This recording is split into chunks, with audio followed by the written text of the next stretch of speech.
guys, I saw a lot of people stocking up on the usual milk, bread, eggs, things like that, but I did see some people getting some non-traditional buys like ice cream and even alcohol. That's right, Courtney, this is what the players wore at the House of Orange in Beatrice. They did this to support cancer research and awareness, but this is nothing compared to what they did for one of their beloved teachers.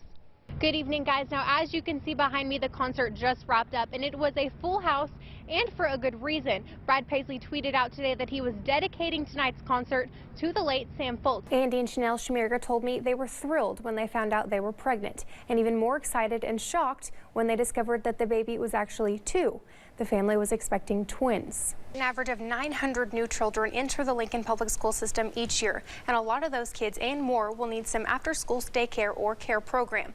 Now, the YMCA COO, JP Lauterbach, told me that the Y is popular among parents for many reasons, but mainly for the educational fun they provide the students.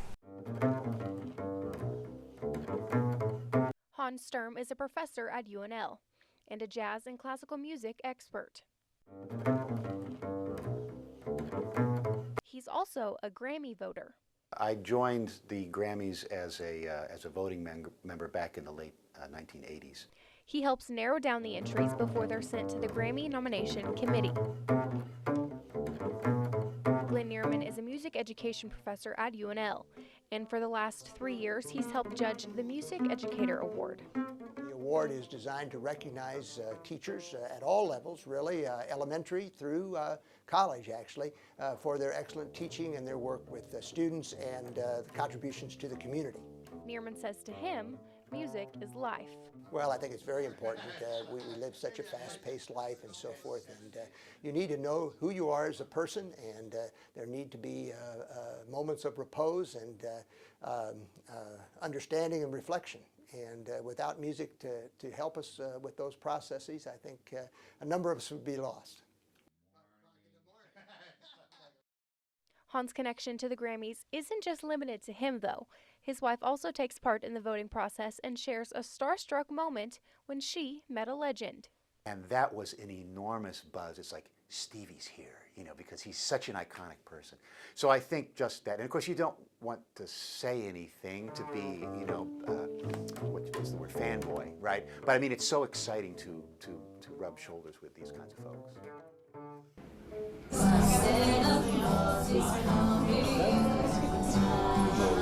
Today was a special day for some kids who have to spend Christmas in the hospital.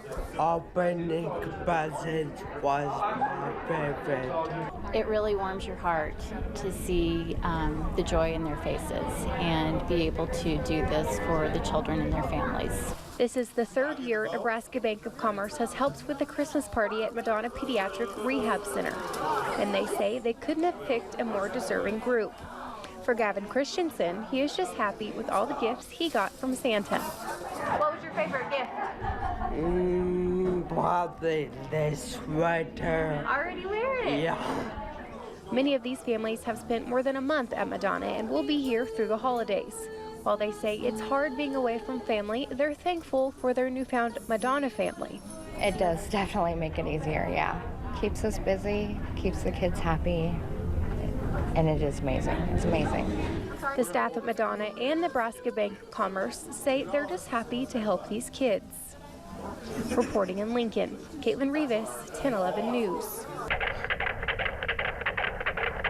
Every 70 seconds, a baby is born prematurely in the United States. Since the opening in 2008, we've had over 3,500 babies admitted to the NICU. And in Nebraska, 3 babies die before their first birthday each year. But for one Nebraska family, that is now their reality. After a visit to their doctor revealed one of their babies had a small chance of survival, the Schmiergas made a decision. And then we delivered by C-section.